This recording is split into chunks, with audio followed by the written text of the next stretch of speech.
My journey in becoming a pharmacist, you know, I think when I was still in primary school, more than 10 years ago, I saw that at our school, I learned at Nestletown Junior School, they had this first aid class. And this class was for people who were, I think, grade 4 and above. That time I was in grade 2. And I really wanted to be part of that class. I asked people, how do I join this class and all? And they told me, no, you can't join this class until you are in grade 4. And I was in grade 1. Yeah, I was in grade 1. So I couldn't wait to be in grade 4 so that I could join this class. And when I got to grade 3, I befriended the first aid teacher. So somehow she liked me back. And because of that, she ended up saying, oh, you can come and join my class. And that made me the youngest one in that class. I was so excited to be part of that class. So it was the first aid class. We had the courses by St. John's Ambulance. That's the main thing that I wanted to do, because I really wanted to give back. I really wanted to give back the knowledge I would have learned in that class back to the society. So when I got home, I would tell my sisters that if you need any help, if you're injured or if you're ill, just tell me. You know, it was so funny because I ended up taking a box, you know, those boxes with shoes. I removed the shoes and I would put tablets in there, put pills, put bandages, and say, if anyone is ill, just tell me so I can give you pills. If anyone is injured, just tell me so I can give you a bandage. And I really loved it. So it was easy for me to decide which career path I wanted to take. But as I grew up, I started thinking of other things. I realized I had a strong passion for business as well. So I was trying to balance the two. At first, I wanted to be a medical doctor. But when I realized that being a medical doctor is more demanding, like I would have to compromise on a lot of things, compromise on my social life, on my business passion, and everything else, I was like, oh no, I think I'll just leave the medicine career and focus on something else. I think there's an instance when I was like, oh no, I'll just let go of this and focus on business.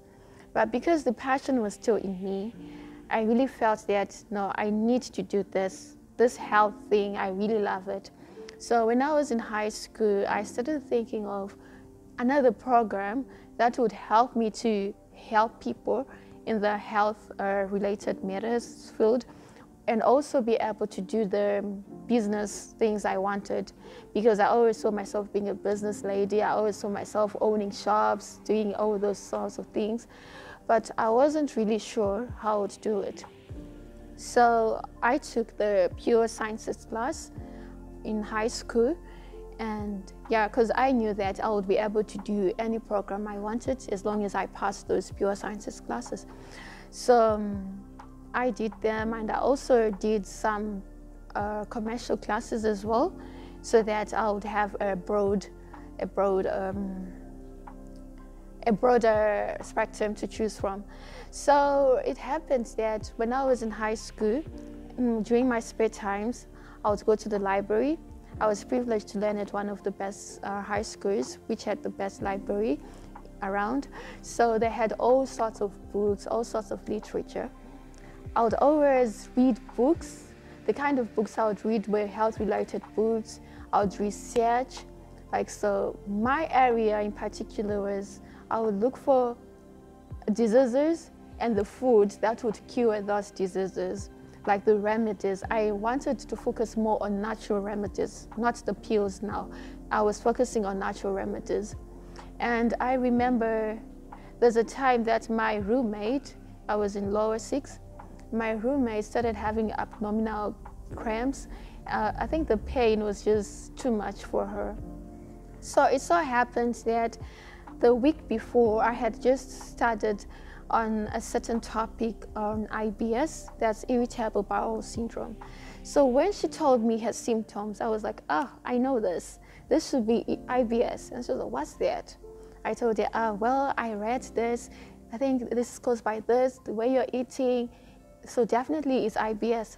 She was like, no, I have no idea about that. So because the pain was too much for her to bear, she ended up going back home. And when she came back, the first thing she said when she saw me was like, wow, Ruku, guess what? My doctor told me that it's IBS.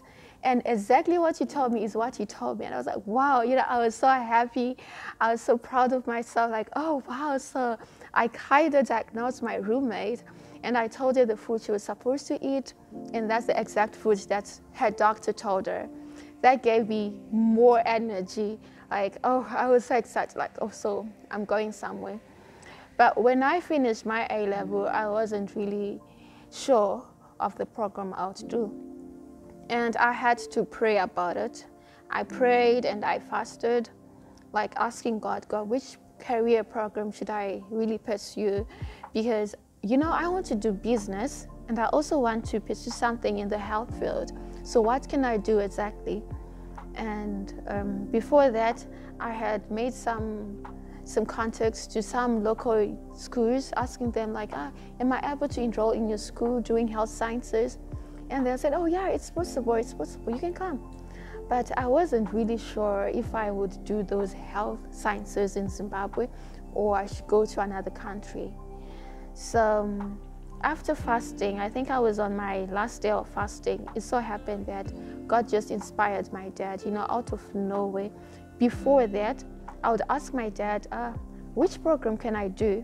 You know, my father is just a free-spirited person, and he doesn't want to impose things on people. So he will be like, just choose what you like best. Follow your passion, follow your heart. So for the first time, after I asked him, like when I finished that fast, he told me that, Ruka, I was thinking that maybe you can do pharmacy. You know, pharmacy is so good. He started telling me a lot of things about pharmacy. You know, you can be a pharmacist, you can serve the community, you can give back to the community. He told me a lot of advantages about pharmacy. And I was like, I think this is it. I was so convinced that this is what I've been looking for. And when he told me that, I didn't have any second thoughts. I was like, okay, I've made up my mind. I'm now doing pharmacy.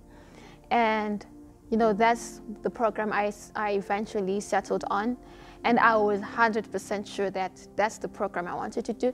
And I really see that it was God's leading, because maybe God saw that I needed this, and he had to inspire my father, and he told me, you know, even if I tell my dad, like, oh, do you remember about this? If I ask him about that incident, now that I always remind him about it, he'll be like, oh, it's after you told me that I remember that I told you about this, but I don't even remember.